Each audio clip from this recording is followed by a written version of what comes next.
నేను దౌలత్యం జగని మాట్లాడుతున్నాను సార్. ఏమిటి విశేషాలు? నిన్న మా షాపులో దొంగతనం జరిగినప్పుడు మా షాపుకు వచ్చిన అమ్మాయి ఇక్కడ లక్కీస్టార్ కార్నవాల్లో ఉంది సార్. తమరు త్వరగా వస్తే. వెరీ గుడ్, నేను ఇప్పుడే వస్తున్నాను.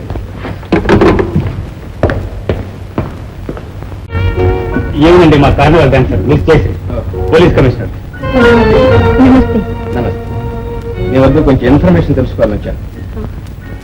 ఇప్పుడే వస్తాను, మీరు మాట్లాడుతూ ఉండండి.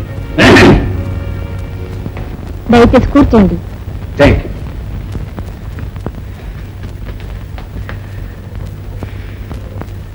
చూడమ్మా, ఆ నగల దుకాణంలో దొంగతనం జరిగినప్పుడు మీరు ఎక్కడ ఉన్నారు కదా? అవును, ఉన్నానండి. ఆ బందిపోటు దొంగల గురించి మీరు ఏమైనా వివరాలు చెప్పగలరా? ఆ వేళ నా పుట్టినరోజు. ఒక నెక్లెస్ కొనుక్కుందామని వెళ్ళాను. పాపం దుకాణదారు నగలన్నీ చూపిస్తున్నాడు. ఇంతలోనే ఇద్దరు దొంగలు పిస్తోల్ పట్టుకుని కదిలితే చంపేస్తామని బెదిరించారు. ఆ విషయం కాదమ్మా, ఆ దొంగల పోలికలు గుర్తులు ఏమైనా చెప్పగలరా అని. లేదండి. ఏమంటే వాళ్ళని చూడగానే పై ప్రాణాలు పైకి పోయాయి. ఎలాగో అవకాశం చూసుకుని బయటపడి కారెక్కాను.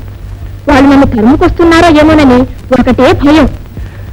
అయితే వాళ్ళు మీ కారును వెంబడించారన్నమాట. ఆహాహా, లేదండి, నేనలా భయపడ్డాను. తీరా కారు ఆపిన తర్వాత చూస్తే నన్ను వెంటాడింది ఇన్స్పెక్టర్ కుమార్. కుమార్, అతను మీ కారు ఎందుకు వెంబడించాడు? దొంగలు నా కారులో ఉన్నారో ఏమోనని ఆయన అనుకున్నారట. మీకు కుమార్ ఎప్పటి నుంచి తెలుసు? ఆయన ఈ కార్నివాల్ మండలం దగ్గర నుంచి తెలుసు. మెంబరా? అవునండి.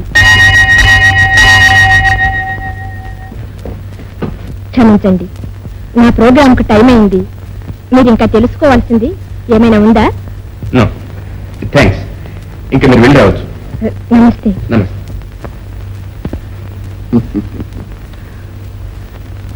లక్ష్మి, మోహన్ చదువుతున్నాడా?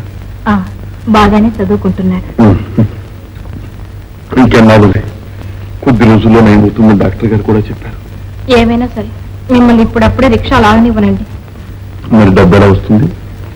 ఆ దేవుడే ఇస్తాడు. మీరు డబ్బు కోసం అనవసరంగా బెంక పెట్టుకోకండి. ఏమిటా నుండి ధైర్యం లక్ష్మి? దేవుడిస్తాడంటే ఎలా? ఇంకొక 4 రోజుల్లో మోహన్ ఫీజు కట్టాలి.